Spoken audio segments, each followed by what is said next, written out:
सभी को praise the Lord, जय मसीह की। कैसे हैं आप सब? प्रभु यीशु मसीह में आप सभी को मेरा प्यार भरा नमस्कार और स्पिरिट ऑफ रेवलेशन चैनल पर मैं आप सभी का स्वागत करती हूँ और आप सभी का धन्यवाद कि आपने मुझे सपोर्ट किया, मेरे चैनल को सब्सक्राइब किया। तो प्रभु आपको सुपर ब्लेस्ड करे। God bless you all. तो जैसे कि आज आप थंबनेल में देख चुके हो कि भले और बुरे की परख होना सही या गलत, तो मैं जानती हूँ हम सबका एक ही जवाब होगा कि ये बिल्कुल सही है और आपका जवाब भी बिल्कुल सही है। हमें भले और बुरे की परख होनी चाहिए, लेकिन हमें ये चेक करना है कि भले और बुरे की जो परख है, मतलब वो जो परख वाली स्पिरिट है, वो हमें किसकी ओर से मिलती है। जब हमें किसी भी चीज़ की परख करनी होती है, भले और बुरे की, तो हमें जो बुद्धि मिलती है, जो समझ मिलती है, वो किसकी ओर से मिलती है, उस चीज़ के बारे में आज जो है हम सीखेंगे। आप देखिए, हमारे जीवन में बहुत से हमें ऐसे लोग मिलते हैं जो हमारी लाइफ को लेकर या हमारे लाइफ में किसी भी मैटर को लेकर हमें समझाने आते हैं, सिखाने आते हैं, या फिर बहुत अच्छी अच्छी चीज़ें हमारे आगे रखी जाती है, बताई जाती है, जिससे सुनकर हमें लगता है कि शायद इसमें हमारा फ़ायदा है, शायद ये हमारे लिए सही सोचता है, शायद इसको हमारी फ़िक्र है। लेकिन वो जो बोल रहा है, उसके अंदर जो स्पिरिट कार्य कर रही है, वो कौन सी स्पिरिट है, आज हमें ये जानना ज़रूरी है। अगर हम ये जान गए, अगर हम ये समझ गए, तो मैं उम्मीद करती हूँ कि शायद हम अपनी लाइफ में सक्सेस हो जाए। आप जानते हो, बाइबल हमें हर किसी पर बिलीव करने को नहीं बताती है। इसीलिए एक यूहन्ना उसका 4 अध्याय उसकी पहली आयत में जब आप पढ़ेंगे तो वहाँ पर लिखा है कि हर एक आत्मा की प्रतीति ना करो, वरन आत्माओं को परखो कि वे परमेश्वर की ओर से है कि नहीं, क्योंकि बहुत से झूठे भविष्यद्वक्ता जगत में निकल खड़े हुए हैं। आप जानते हैं बाइबल हमें क्या समझाती है कि हर एक आत्मा की प्रतीति ना करो, हर एक के ऊपर विश्वास ना करो। हम क्या करते हैं, हम लोग विश्वास में कई बार इतने कमज़ोर होते हैं, या कुछ भाई बहन ऐसे होते हैं जो बहुत जल्दी किसी पर विश्वास कर लेते हैं, उनकी हर बात को मान लेते हैं। उन्हें लगता है कि ये हमारे अच्छे के लिए ही बोल रहे, या इससे हमारा अच्छा ही होगा। लेकिन बाइबल कहती है कि हर एक आत्मा की प्रतीति ना करो, बल्कि उसको परखो। अगर आपके पास कोई कुछ कहता है, देखिए आजकल बहुत से ऐसे लोग हमें मिल देंगे जो हमें ज्ञान देने आएंगे, जो हमें समझाने आएंगे, हमारे लाइफ का कोई भी मैटर हो उसमें अपनी राय देने आएंगे। कुछ तो ऐसे होंगे जो बिना मांगे राय देने आएंगे। तो बाइबल कहती है कि एकदम से जो है हर किसी पर, हर एक पर विश्वास मत करो, बल्कि उन आत्माओं को परखो। मतलब कि जो लोग आपके पास आते हैं, जो आपको राय दे रहे हैं, जो आपको ज्ञान दे रहे हैं, एक बार उसको परखो कि उसके अंदर जो स्पिरिट है, वो जो समझ है, वो जो परख वाला स्पिरिट है, वो किसकी ओर से आ रहा है। क्या वो परमेश्वर की ओर से है या फिर वो शैतान की ओर से है। और आगे बाइबल में लिखा है कि बहुत से झूठे भविष्यद्वक्ता जगत में निकल खड़े हुए हैं। तो मैं आपको बता दूं, झूठे भविष्यद्वक्ता का मतलब यही नहीं है कि जो लोग प्रभु में हैं, भविष्यवाणियां करते हैं, ये उनकी बात है। आज की डेट में हर इंसान कम से कम 70-80% तो झूठ बोलता ही है। तो हर झूठा इंसान, हर जो अपनी तरफ से बातें बनाते हैं, बोलते हैं, लाइफ के बारे में बताते हैं। भविष्यद्वक्ता क्या होता है? भविष्यद्वक्ता होता है भविष्य बताने वाला। और हमारी लाइफ में बहुत से ऐसे भविष्यद्वक्ता मिलते हैं जो हमारे लाइफ के डिसीजंस को लेकर बताते हैं। हमारे मतलब हम कोई भी काम कर रहे हैं, उसमें आगे जाकर उसका रिजल्ट क्या होने वाला है, क्या अच्छा होने वाला है, क्या बुरा होने वाला है, हमें क्या करना चाहिए, क्या नहीं करना चाहिए। ये भी एक तरह का भविष्य, इसको भी हम एक तरह का भविष्यद्वक्ता ही बोल सकते हैं। तो हमें समझनी होगी, ये इन बातों को समझना होगा कि हमें हर किसी पर विश्वास नहीं करना है। तो आइए मैं बाइबल से ही आपको समझाने की कोशिश करती हूँ। आप देखिएगा, पुराने नियम में जो पहला ही अध्याय है, उत्पत्ति का आरंभ में ही जिसको हम बोलते हैं, तो बाइबल में उत्पत्ति के 2 अध्याय में उसकी 16 और 17 आयत में लिखा है कि तू वाटिका के सब वृक्ष का फल बिना खटके खा सकता है, पर भले या बुरे के ज्ञान का जो वृक्ष है, उसका फल तू कभी मत खाना, क्योंकि जिस दिन तू उसका फल खाएगा उसी दिन अवश्य मर जाएगा। तो क्या लिखा है यहाँ पर कि तू भले और बुरे के ज्ञान के जो वृक्ष है उसका फल मत खाना। आप बताइए, अब उसमें क्या बुराई है? आप जानते हैं, जब मैंने पहली बार इस वचन को पढ़ा था तो मैं ये सोचती थी कि अगर आदम और हव्वा ने उस भले और बुरे के ज्ञान का जो वृक्ष, अगर उसका फल खा लिया तो इसमें बुराई क्या है। अगर बाइबल बताती है कि उस फल को खाने से उन्हें जो है समझ आ गई, वो समझदार हो गए, उन्हें परख आ गई भले और बुरे की, तो मैं सोचती थी कि इसमें गलत क्या है। लेकिन आप जानते हैं इसमें गलत क्या है, कि वो जो समझ थी, वो जो स्पिरिट थी, वो जो बुद्धि थी उस फल को खाने के लिए, वो जो आत्मा थी वो परमेश्वर की नहीं थी। उस वृक्ष के फल खाने से जो है वो समझदार हो गए थे, उन्हें भले बुरे की पहचान हो गई थी। मतलब आप बोल सकते हो कि वो इंटेलिजेंट हो गए थे, है ना। और आप जानते हैं उनकी यही समझदारी, उनका यही ज्ञान जो है उनके लिए परेशानियों का कारण बन गया। जब तक उन्हें समझ नहीं थी, जब तक उन्होंने उस वृक्ष का फल नहीं खाया था, वो अपना अच्छा बुरा भी नहीं समझते थे, उन्हें किसी भी चीज़ का एहसास नहीं था, तब तक जो है उनकी लाइफ ब्लेस्ड लाइफ थी।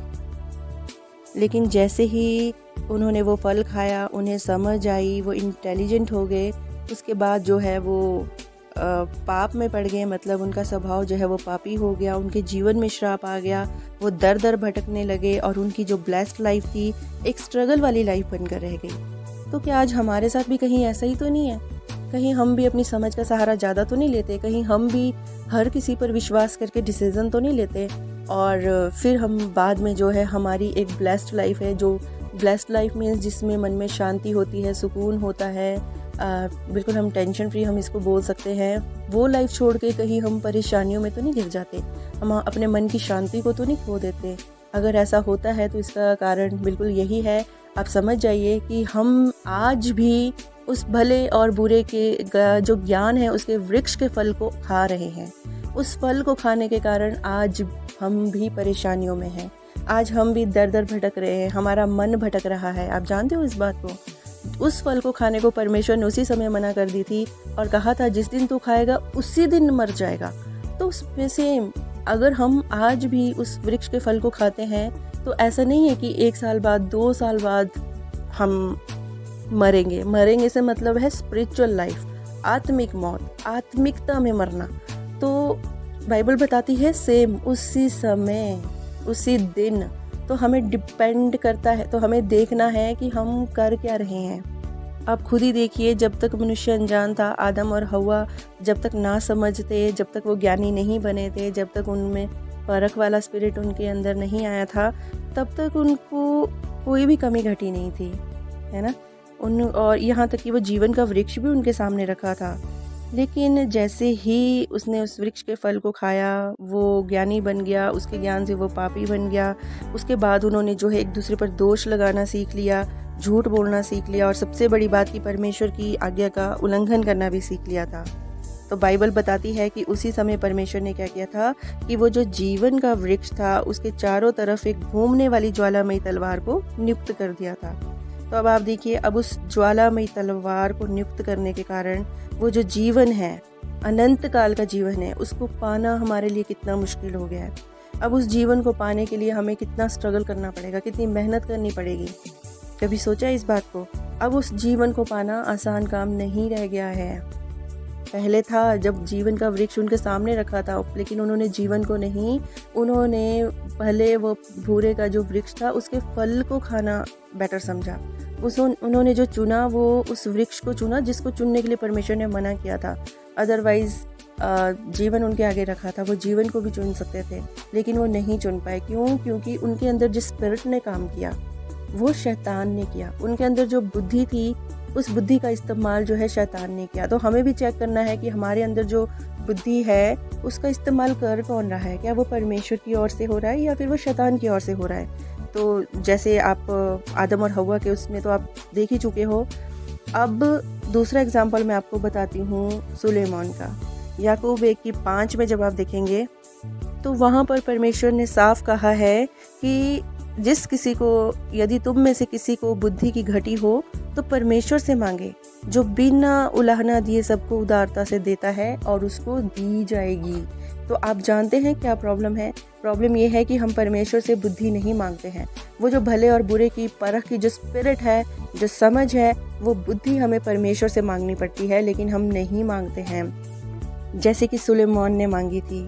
1 राजा 3 अध्याय उसकी 9वीं आयत में जब आप पढ़ना, तो सुलेमान ने एक प्रार्थना की थी। उसने जो है परमेश्वर से एक ऐसी बात कही थी जिससे परमेश्वर प्रसन्न हुआ था। वहाँ पर लिखा है कि तू अपने दास को अपनी प्रजा का न्याय करने के लिए समझने की ऐसी शक्ति दे कि मैं भले बुरे को परख सकूं।